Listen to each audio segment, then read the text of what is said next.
good morning, viewers from across the globe. Today is July 1st. The federal government of Nigeria says it will seek compensation from South Africa for businesses and property abandoned by Nigerians who fled amid the anti-immigrant crisis, vowing that Nigeria will not allow the years of hard work its citizens built in South Africa to simply go to waste.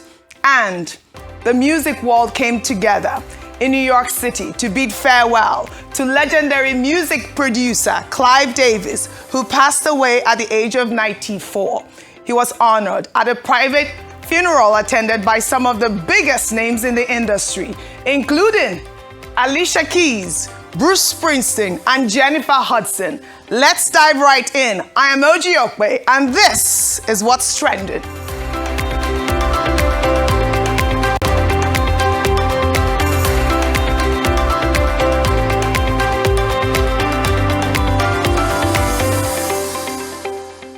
Now, before we dive deeper, let's see what you're talking about right now. We've been tracking conversations on X, Facebook, our YouTube live feed, and of course, Leke. And three stories are dominating your timelines this morning. Trending at number 1, devastating floods in Accra, Ghana, and at least 13 dead, roads submerged, residents stranded on rooftops, and in a viral moment, people are seen grabbing goods floating out of a flooded warehouse. Trending at number 2, activist Omoyele Sowore is free. After 9 days in Kuje prison, a federal high court granted him 200 million naira bail. And Sowore has spoken out about his experience with the DSS. The debate over free speech versus criminal defamation is louder than ever. Trending at number 3, a deeply troubling video showing 3 young girls apprehended in Lagos, allegedly caught trying to travel from Benue State to Ghana for prostitution, with an unidentified man seen manhandling them, sparking fierce reactions online. Now, here is where you come in. Join the conversations. Use the hashtag What's Trending with OjyOkpe. Comment on our live feed, and of course, Leke. Tell me, which of these stories matters most to you? Because for the next hour, we're going into everything that has Nigeria and the rest of the world buzzing. But first, South Africa is erupting in the wake of the anti-immigrant deadline. Thousands of protesters took to the streets on Tuesday, June 30th, looting shops belonging to foreign nationals as police fired rubber bullets into the crowds, with the looting and shootings broadcast live around the world. Let's watch.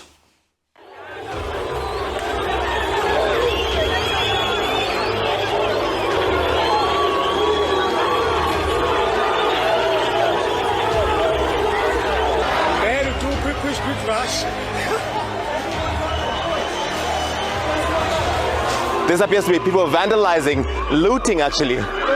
What we see is people looting a shop that's been left open. It seems to be a garage or something of the kind, and they're grabbing whatever they can get. They appear to have forced it open.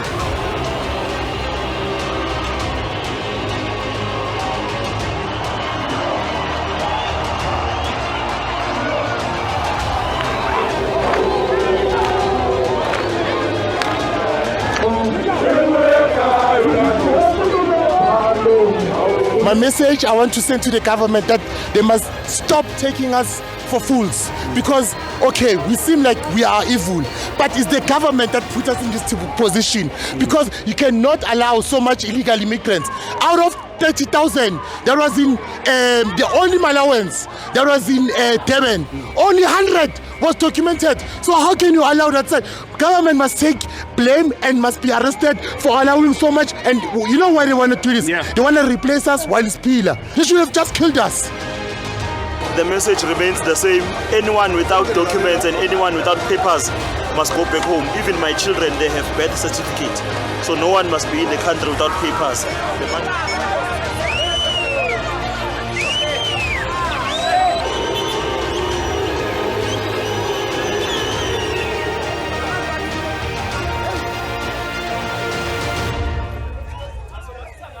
Now, what began as coordinated anti-immigrant marches across Johannesburg, Durban, and Tshwane quickly descended into looting, chaos and rubber bullets broadcast live for the world to see. Shops were stripped bare, homes targeted, and a delivery truck looted on camera. President Ramaphosa called for peace, but the call was futile. The federal government of Nigeria has now announced it will seek compensation from South Africa for businesses and properties abandoned by Nigerians who fled. But as South Africa counts the cost of yesterday's protest, the question the entire continent must answer is this: if Africa cannot protect its own people within its own borders, what exactly is the African Union for? And that's the question out there, Dr. Bati. Good morning. How are you this morning? Good morning, Ayo. How are you this morning? Good morning, Rufai. How are you this morning? All right. The whole crisis basically came down yesterday. It was a show of shame seeing South Africans going out to loot the shops of foreigners. But in another dramatic development from South Africa, the Nigerian husband of a prominent local government official has been taken into custody, accused of sheltering dozens of undocumented foreign nationals at his guest house. Eric Odili, husband of the deputy mayor of Mangaung, Lulama Titi Odili, was arrested after police discovered approximately 28 alleged undocumented foreign nationals at a property he allegedly owns. The arrest was confirmed by the South African politician Makwin Lethosa Mathai, who stated that the migrants had been hiding at the guest house for about 7 days, with some reportedly bringing them food during that period. Now, Odili is now in police custody, but the police are yet to announce formal charges, and this discovery has sent shockwaves to Nigerian communities in South Africa. We are even seeing politicians in South Africa actually even saying this is probably wrong. Why not? Let's try to hide these people in our guest house. Your thoughts? I know you said you weren't given enough time to talk about South Africa. Do you want to quickly touch on, these two comments that have raised, the looting, and of course, we've seen this Nigerian man being arrested for trying to help foreign nationals? Okay, we don't know the full details. The police in South Africa have not concluded their investigations, I imagine, with regard to Mr. Phil Odili, who was accused of or allegedly had a guest house where they found 28 undocumented immigrants. These undocumented immigrants were told they are from Nigeria and Ethiopia, and there was a go-between giving them food. Many immigrants in South Africa have had to seek refuge wherever they can. Some in people's homes, some in the various embassies. And this Mr. Odili, is he a good Samaritan trying to help people? Because, unlike the South Africans, Nigerians are very large-hearted people. We are our brother's keeper. And if you see your brother in a difficult situation, it's only natural for most people to want to provide support and succor. However, in this case, we're told it's both Nigerians and Ethiopians. So the question is Mr. Odili doing it as a business and making profit from that? But the basic point is about the anxiety of the people, whether they are from Ethiopia or Nigeria or Malawi. Now, whatever is happening in South Africa stands condemned. The whole idea of African Union is for people to come together, Pan-Africanism, for the people to unite in the interest of Africa. South Africa has shown that, their country no longer believes in that particular ideal. Now, the Nigerian government has been able to bring home about 601 persons, as at yesterday, and we were told originally that there are over 1,000 people there. What happens to the remaining persons who may still be under the climate of fear that governs the South African society today? Now, the other point I was making earlier on is again in response to what is happening with the violence yesterday, with some South Africans saying that they are baying for blood and that they are not afraid of blood. Whose blood? The blood of their African brothers? Imagine that. Now, the issue is, under international law, there is something called R2P, the responsibility to protect. which is binding on all states and which was one of the outcomes of a United Nations resolution. The South African government has a responsibility to protect everybody and to ensure that there is nothing like genocide, there is nothing like ethnic cleansing. It's a responsibility under international law. Now, in this particular case, I think that the South African government has failed in that regard, despite the fact that they called out the police yesterday. There was still violence affecting foreigners. Yes. The other leg of it, and the final one that I'll talk about, was what I started with in the morning, which is Ambassador Alex Ajayi, who is the acting High Commissioner in South Africa, saying that Nigeria is going to seek compensation for the Nigerians who have properties in Nigeria, whose right to possess, to own property has been violated. Now, the question here is, and I try to point that out, for those persons who are documented and legal migrants, because the protesters were not making any difference, that whether this Nigerian is here legally or not, those ones may have a case. But the ones that are there illegally, illegal migrants, they may well have to answer for the risks of their own choice.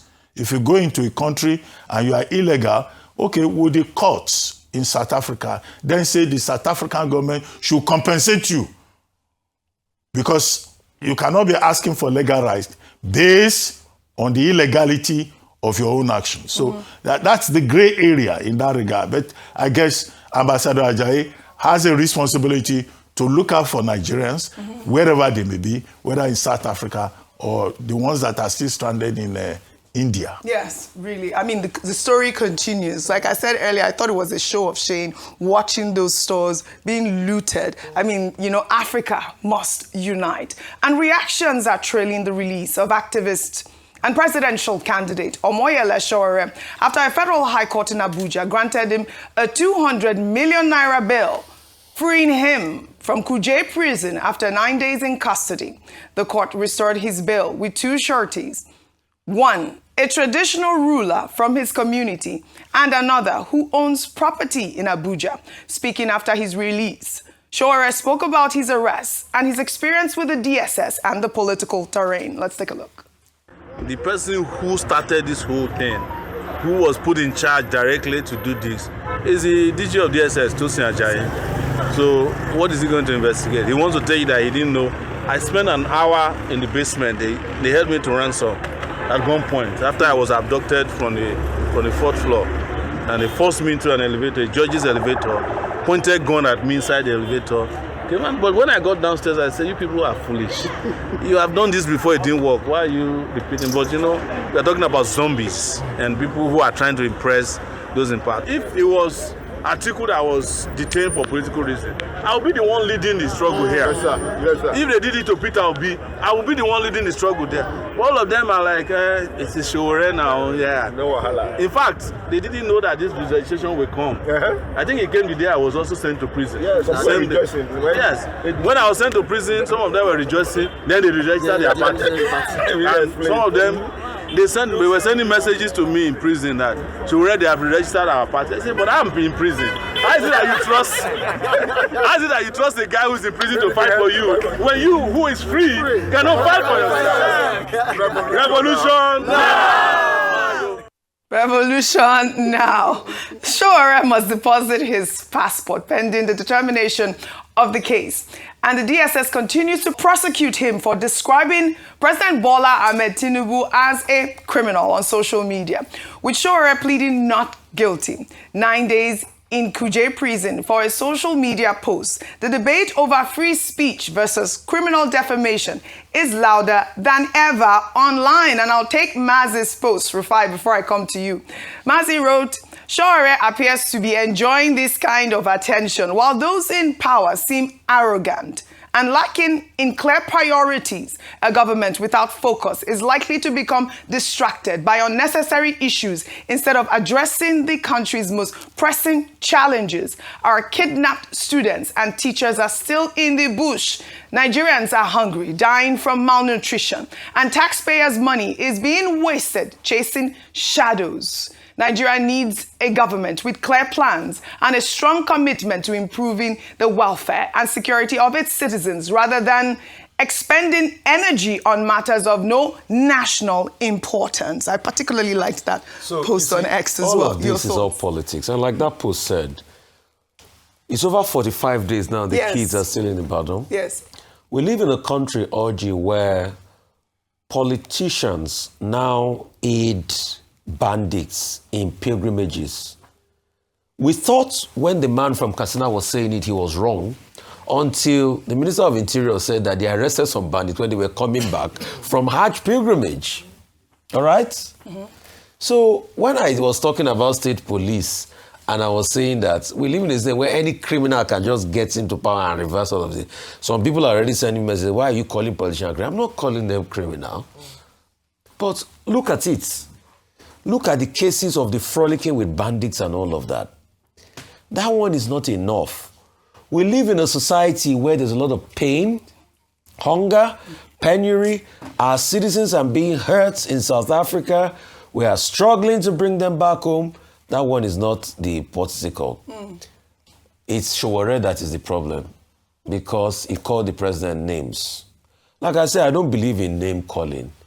But I have asked Dr. Abati, when Goodluck Jonathan was president, somebody called him a drunken fisherman sailor, or what did they say?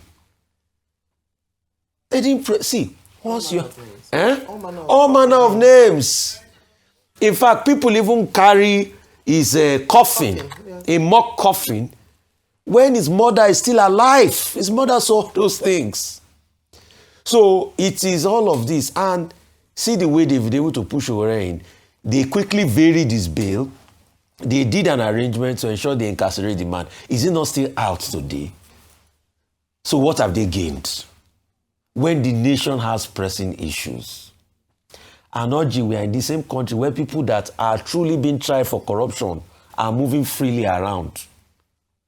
We have a country where there are big corruption scandals going on that nobody's even talking about. So, Oji, let's keep deceiving ourselves. The joke is on all of us. All right. We told you. Yes, go ahead. They didn't just vary Sowore's bill. What Justice Umar said, Mohammed Umar, was that on June 17, when Sowore, on I think June 12 or June 11 or so, when Sowore and his legal team were supposed to appear in court, they did not appear in court. And the court was not informed that they would not be there. So on June 17, when they showed up, he decided to revoke the bill. And there had been an issue with that court. Sowore's lawyers having asked Justice Umar to recuse himself. So perhaps the learned judge assumed that this was a contemptuous act, because having said, I don't want you to be over my case, he may interpret it as contempt. And he then said, okay, if you cannot give any detailed explanation, then be remanded in the Kuje Correctional Center. But now he has restored the bill, and he has gone a step further to say he should be released from the Correctional Center on the basis that it could be handed over to his lawyers pending the time he fulfills the bill. That's the context. Not that the judge just took a decision to revoke the bill. And bail is given, court bail is at the discretion of the court. All of this is still high-handed, Dr. Abati. Let's be. No, you said... Wait, now, let me finish. All of this is still high-handed. I'm happy you said with your own mouth, they have told the judge to recuse himself because they cannot trust his judgment. He still insisted to take the case because they have interest in that case. This is the same judge, let me read to you, that ordered Sowore's lead counsel, Marshal Abubakar, to kneel down during a hearing. Those are some of the issues to kneel down during it. What kind of country are we practicing? What is this? What is this we are doing to ourselves? Yes. What is this? Yes. Circles. What is this? Yes. Let's continue. All right. It will touch all of us one day. All right. You know, we told you we will be reading your comments. So I'll take one post on Leke right now. And Joe Abdul wrote on Leke saying that repeatedly calling anyone a criminal with so much disdain does not amount to fair speech. It is malicious. Boldness shouldn't amount to arrogance. Sowore is an adult. He should learn to act like 1. So that's a post on Leke. You're itching to speak, I know that, but should I take Peter Obi's story and then you can comment on both stories? Yes, I mean, okay, go ahead with your footnote. Yes, I think it's important to highlight one thing that he said around the other opposition parties that didn't come out to speak when this happened to him, because one of the things that we talk about is this is not just an attack, in quote, or a Sowore issue alone. We're waiting for the judgment of the court with regard to the Cybercrimes Act, because like we often say, it could happen to anyone. Yes, no. It could happen, and that is why people cannot afford to keep quiet. It's not just looking for support system. It is just challenging areas where it seems like they are gagging the opposition, there's an attack on the opposition, and it can happen to anyone. And that's why he said tongue-in-cheek that whilst he was dealing with his own, they were the registering parties. And these are some of the things we've said as a threat to democracy, where it seems like there is state capture, and part of that is by going after opposition parties and opposition candidates. Ayo, God bless you. Has anything happened to Justice Lifu since that judgment that the Court of Appeal came out to say was shambolic? And when we talk about judiciary, we are trying it's to not make just about one individual. All right, we're still reading your comments on social media. Please do send your comments, and this is an interactive show as well. Well, all right, more on politics. NDC presidential candidate Peter Obi is calling on INEC to publish the academic certificates of all candidates seeking elective office, arguing that transparency strengthens democracy and builds public trust. Peter Obi made the request in a post on X after completing his INEC nomination form. He stated in part that while completing his form, Section E, question 6 was, have you ever presented a forged certificate to INEC? Again, the answer is either yes or no. This raises another important question. Why shouldn't INEC, in the interest of ensuring that our leaders are exemplary in following the rules and to strengthen public confidence in our electoral process, publish the academic certificates and credentials submitted by every candidate seeking elective office? Transparency strengthens democracy and builds public trust. Nigeria's problems are too serious for politics as usual. It is time for leadership defined by competence, character, capacity, compassion, and commitment to service. I mean, Peter Obi is saying it should not be politics as usual. I mean, Ayo, go ahead. So I heard that statement, and I where's the stone going? The stone is defamatory. No. Beyond the stone, there was another question he asked in that particular post, and I thought it was quite interesting. He said when they asked that, are you of sound mind? He said he was. That one too. Yes. that are we really of sound mind? And it's funny but very serious that if we're of sound mind, how can we continue business as usual when we have a number of our children having spent about 46 days in captivity, and we continue, where people cannot go about their usual duties because of the trauma that we faced based on insecurity? And so he said, he paused, that truly, are we of a sound mind? It's true, because there's almost a syndrome where we have become beholden or we become used to what ought not to be. Things that ought to be bad governance, will spend days debating about it, whether or not it's good or not. We have people coming to defend the indefensible at times. And so that was quite an interesting thought, I thought, that he posed out there. But on this matter of transparency, absolutely spot on. In the interest of strengthening democratic principles and ensuring that we change or upgrade the quality of our leadership and the leadership process, it's only fair that we have transparency across board. And I add to that, not just their certificates, their health, the state of their health. If you're going to get any job, any high level, high paying job, you go through medicals, and that is a key part of whether or not you'll be considered for employment.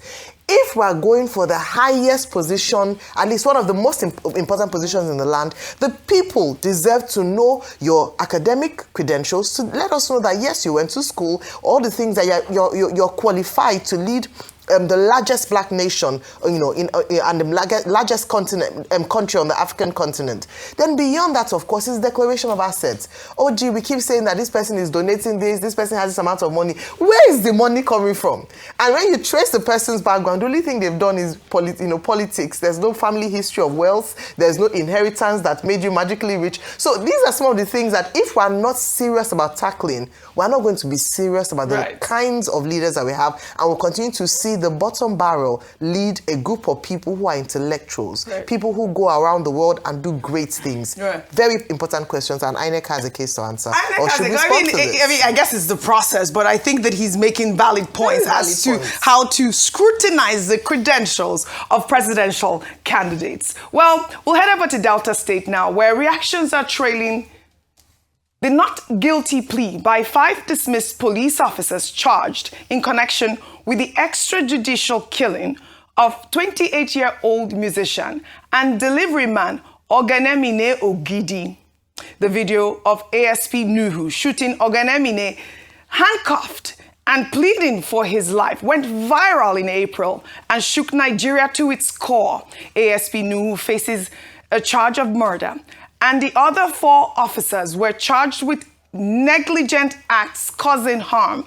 The case is now being adjourned to July 14th. Nigerians are reacting with fury, many asking what exactly is there to deny when the whole country watched the execution happen on camera. And I'll take Akin Gumi's post on X. He wrote, "This is deeply disturbing, especially for those of us living here in Delta State. The evidence is there for everyone to see. How can there be a not guilty plea in the face of such clear video proof?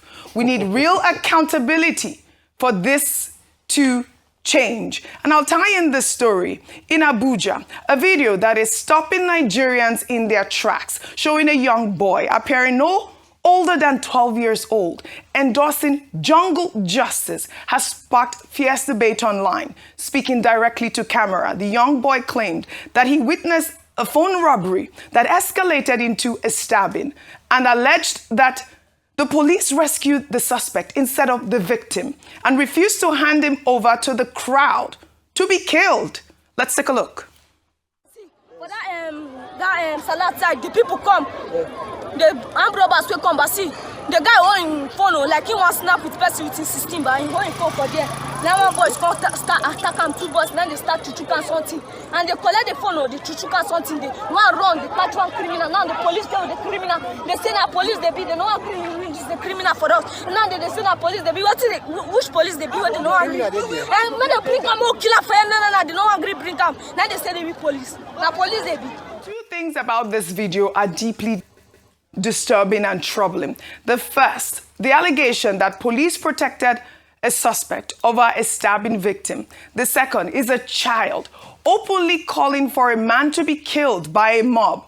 What does it say about Nigeria when its children have not only witnessed violent crime, but are already endorsing jungle justice as the solution? The FCT Police Command has yet to respond to this video and the allegations made. Rufai, your thoughts on both stories? First, in Delta State, we see the officers claiming not guilty, and then this really disturbing video of this young boy openly endorsing jungle justice. It's a psychological effect, these things, though. But Oji, please, a quick clarification. Somebody said, please remind the viewers that the dates that the judge fixed for hearing, Sowore was in court, but the judge did not sit, and there was no explanation. And that Sowore informed the registrar that he will be traveling to Lagos the following day, and that fixing the next day that the registrar should consider his trip outside Abuja. Yes. That's what somebody just said. We highlighted that story already when so, we took that Oji, story. Imagine a child that grows up in this area where the mentality of a child is already destroyed. He's already seen things like jungle justice. He's already seen heinous crimes being perpetrated. He's already calling for jungle justice. Is this a country that cares about the future of a child and the next generation? Oji, I submit to you, that's an example of the Nigerian child, traumatized, browbeaten, in pain and in penury. The Nigerian child has also seen on social media the video of a police officer shooting somebody dead. Yes, of course. All right? Until today, see, Oji, the investigation for that case should not also be about shooting the person dead. The crime they were trying to conceal, Because it looks to me like they were concealing a crime when he saw that person, and he said the person was at the point of confession when they shot him dead. I'll talk. I will talk. So who was he trying to defend and they shot him dead? Who was he trying to protect? Yes. Now he's pleaded not guilty. Oji, if some people that are strong are behind this police officer, he will go scot-free. All right, that's Dr. Nigeria I'd for like you. your thoughts on it as well, but I'll read this story so you can tie all three together. And a deeply troubling video has surfaced online showing 3 young girls being apprehended in Lagos, allegedly caught attempting to travel from Benue State to Ghana for prostitution. In the video, the girls are seen being manhandled by an older man, sparking reactions online. Let's take a look. Who best go to school? Where? Come on, baby. Where? Who best get it? Do it. Get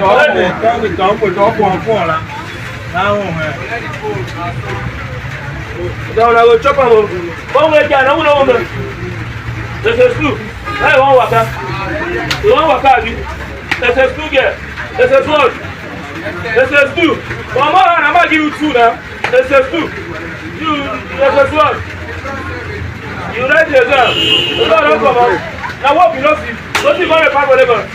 Your auntie there here. Your mama there here. You want to know there, Benue. And I want you more. This video brings to spotlight a crisis that Nigeria has long struggled to confront: child trafficking and organized sex work rings that funnel young girls across borders under the guise of travel. The girls were intercepted, but Nigerians are also asking about the man seen manhandling the young girls in the video and what exactly his role is in all of this. Your thoughts? Okay, very quickly. See, there is a reign of impunity at all levels in this country. Now, the responsibility of that man or whoever apprehended those young girls will have been to hand them over to the National Agency for the Prohibition of Trafficking in Persons. There is an agency like that that is supposed to address a situation like this. But he took the law into his own hands and decided to be beating up the girls. And then the report says, oh, they are going to be sent back to Benue. No, it's not enough to just send them back to Benue. It should be investigated to find out who is behind them. Look at them. These are young girls. You know, they must have been sponsored by an adult. And then secondly, they say they are going to Ghana for prostitution, which is the tragedy of Nigeria. These are young girls who should still be in school or who should be pursuing one trade or the other and trying to make meaning out of their lives. They are probably going to Ghana as a transit location from where they will end up in Europe, either Italy or what is that other country that they go to again? Netherlands. Okay, you know. Okay. I walked into that one. Well, you know. So, I mean, what I'm just saying is that it's unfortunate that this is what is happening to young people of Nigeria who, in fact, even under UBEC laws, you know, have the right to be in school. Yes. And for Nigeria to take good care of them because they represent the future, as our politicians say. To the young man in Abuja, well, on the surface of it, it may look like he was criticizing the police because he said, which kind of police with this? Or na police with this? Something like that, you know. In other words, he was shocked that the police would aid and abet theft on the streets of Abuja. But it's unfortunate also that he is talking about allowing the mob to kill. That's what he said. Now, which is such so a young alarming. man is already blood-minded. Yes. His own belief, what he has seen in this society, is that if you steal anything, you must either be given the less treatment or you should be beaten.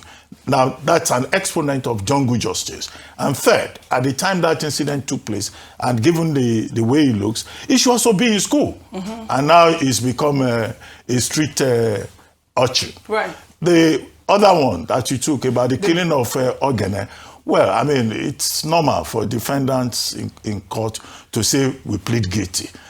We plead not guilty. Yes, not guilty. But it is also the duty of the court and the duty of the lawyers involved, either working for defendant or for the state, to ensure that justice is done. Absolutely. So pleading not guilty doesn't really mean anything. Yes. It's for the cause of justice to be pursued and to be determined. Yes, of course, you know why it would cause outrage. It's even just like Derek Chauvin. We saw him, his knees on George Floyd's neck, and he pled not guilty. Obviously, that's the outrage there. Where we see the girls, quickly. I just want to talk about those 3 girls, because we also must investigate or interrogate what is an incentive for young girls to want to seek a life of prostitution, and that is the failure of state. They're from Benue State, and I just had a quick look at how much FAC came into Benue State in the first quarter of 2026. 50.67 billion naira. A lot of these young people are pushed into a life of prostitution, criminality, for some of them because there are no jobs. And if you look at the lives of these young girls, you would see that they are probably breadwinners, or there's pressure on them to make ends meet one way or the other. And so they are led into a life of criminality, and their youth and their childhood they are robbed of their youth and their childhood. And this is why I think it's important for us to spotlight states and subnationals, not just the federal government.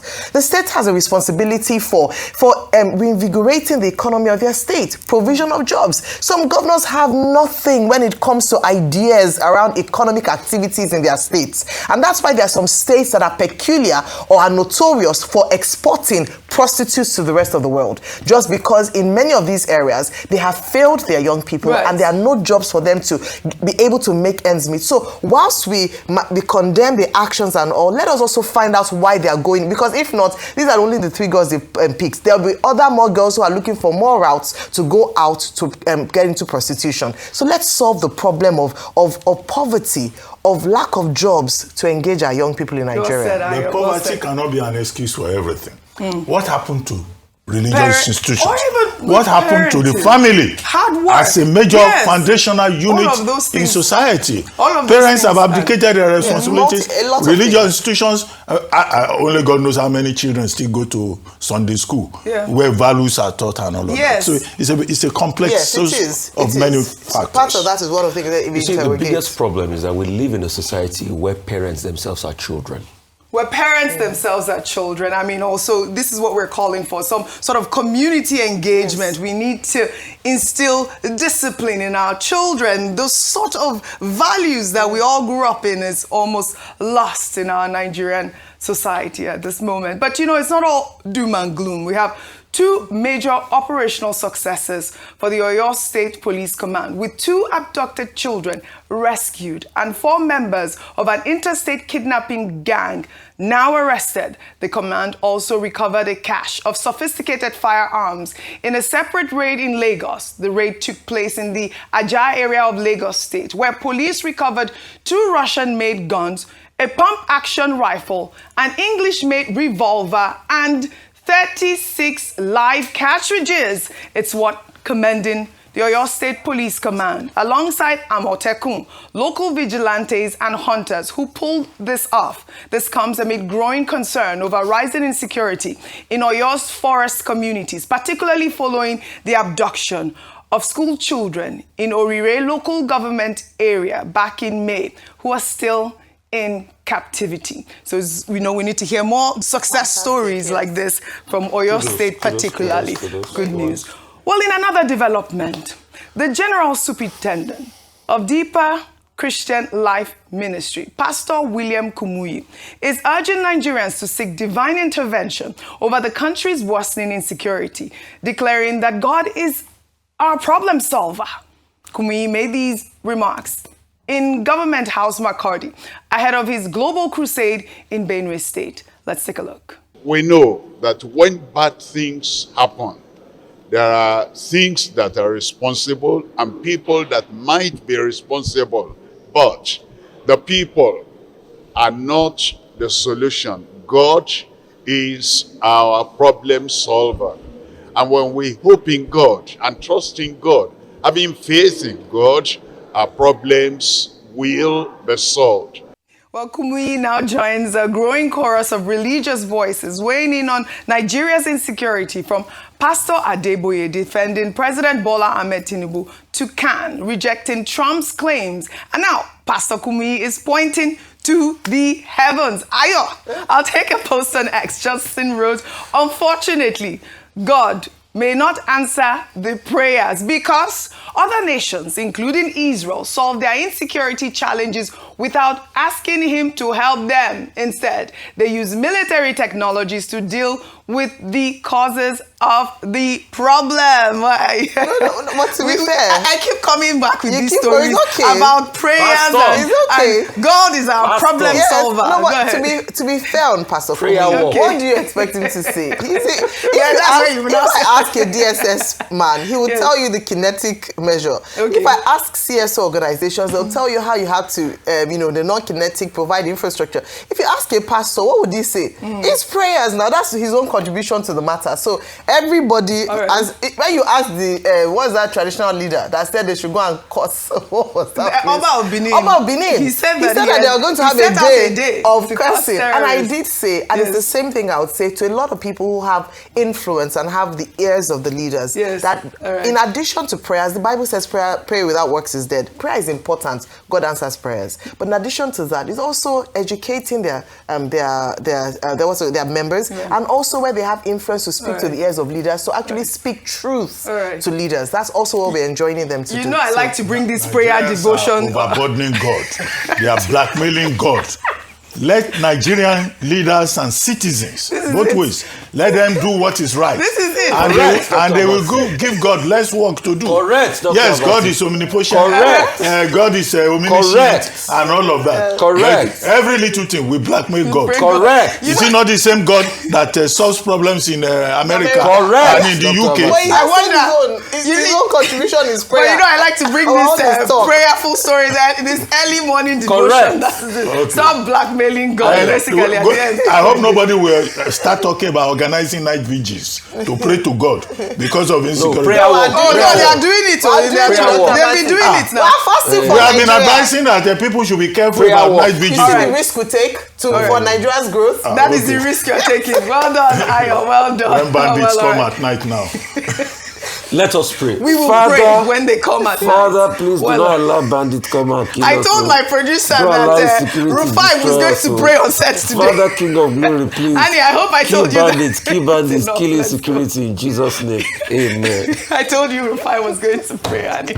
Well, all right. Let's head over to Ghana now, where devastating floods have claimed at least 13 lives in Accra after 140 millimeters of rain fell in a single day, the highest recorded in years. Residents were seen stranded on rooftops, wading through flood waters as major roads were completely submerged, with properties destroyed and washed away. In a now viral video, people were even seen grabbing toiletries, gas cylinders, and electrical gadgets floating out of a flooded warehouse. Let's take a look.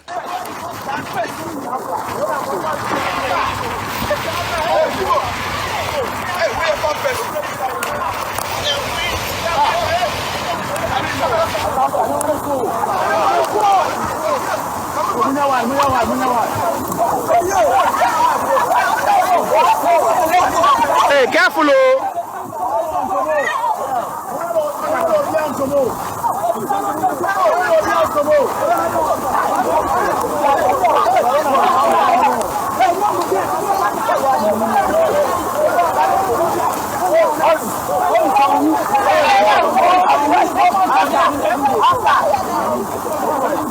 President John Mahama has urged citizens to stay indoors and move to higher ground, while over 400 people have been rescued by emergency teams. The government has released about $27 million for flood relief. But much like Lagos, Accra has flooded every raining season for years. And the question West Africa must answer is simple. How many more lives before our cities are built to survive the rain? And I'll take a reaction from Leke, if we can get that reaction from Leke at this moment. Someone on Leke wrote, 13 people dying in Ghana's mass floods is a wake-up call for West Africa. It shows that climate pressure is rising, infrastructure is failing, urban planning is weak, emergency systems are reactive, and governments must act urgently. Floods are no longer seasonal inconvenience. They are deadly national threats. All right, that is a post from Leke. Thank you to our viewers. They keep, sending posts. And we took the story from Lagos yesterday about these floods. And we saw that, I believe, the Lagos Commissioner for Environment and Water Resources came out with a statement apologizing to Lagosians, saying that there will be relief on the way. But it's good to see that, Ghana has, put out, how many $1 million did I say? 20-something $1 million for that relief effort. But you saw this video that has been trending, Ayo, of these Ghanaians stealing from a flooded warehouse. But, a story that now has Ghanaians talking and social media buzzing. Remember Evans Ebo Noah, the self-styled prophet who predicted devastating floods, built arks, and was arrested and remanded for spreading false information? Well, he is back. And he says the Accra floods prove that he was right all along. Let's take a look. When we talk, you don't listen. Because I am not your pastor. I am not your prophet. I am nobody. But God said, Ebo, go and tell the people that it will rain. It is going to flood. I said it. And I was arrested. No problem. No problem. But now, see what is happening. See how people's properties are being destroyed. See the lives. I'm very sad. Is this the rain? Is this the rain, Father? Is this the rain, Father? Father, have mercy. Have mercy. Dr. Masi, over to you, please. Can somebody quickly open to the book of Genesis? Of course. Genesis. I got book you, of Dr. Genesis, Masi. chapter 9, Okay. verse 9. Yes. Please, what does it say? Genesis. Genesis. What does it say, Dr. Book of Masi, please? Okay. No, I'm getting No, I want Genesis. Dr. Masi Genesis. to quote it. Everyone's okay. Put it from And as for me, Okay. behold, I establish my covenant with you. Yes. And with your descendants after you. Yes. And with every living creature that is with you. Yes. The birds, the cattle, and every beast of the earth with you. Yes. Of all that go out of the ark, every beast of the earth. Yes. Thus I establish my covenant with you. Yes. Never again. Yes.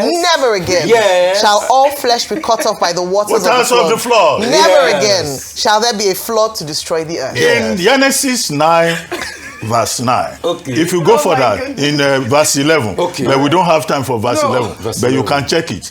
The Lord himself Yes. entered into a covenant with Noah and with all of humanity that he will not destroy the world again with flood. And as a sign of that covenant, there was the rainbow. As a sign of that covenant. So this Rainbow. Pastor Abel is a perfect illustration of what we have always said. That many of these pastors, Right. they don't know the Bible. Anybody, even This- when he was arrested before, he's not even They don't know the Bible. They arrested. just talk. All right. The age of charlatanism. All right. That is where we have found ourselves. All right, Doctor. preach, Dr. Mati. Always Dr. Mati. enlightening to hear from Dr. Mati. Challenge a content creator. You don't tell you say be pastor.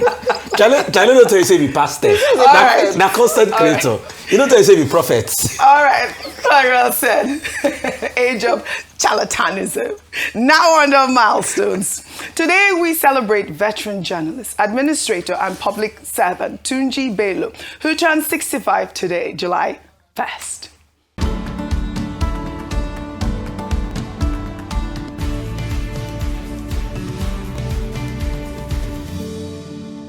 President Bola Ahmed Tinubu has penned a glowing tribute describing him as a dependable friend, brother, and long-standing ally in the progressive movement for over 3 decades, from fearless editor standing up to military juntas to Lagos State Cabinet member to CEO of the Federal Competition and Consumer Protection Commission.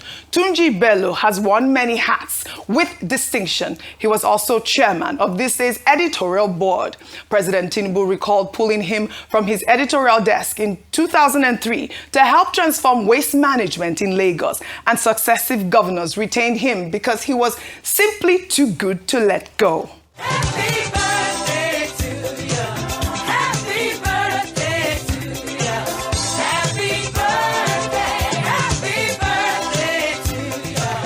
Happy birthday to you. Happy birthday.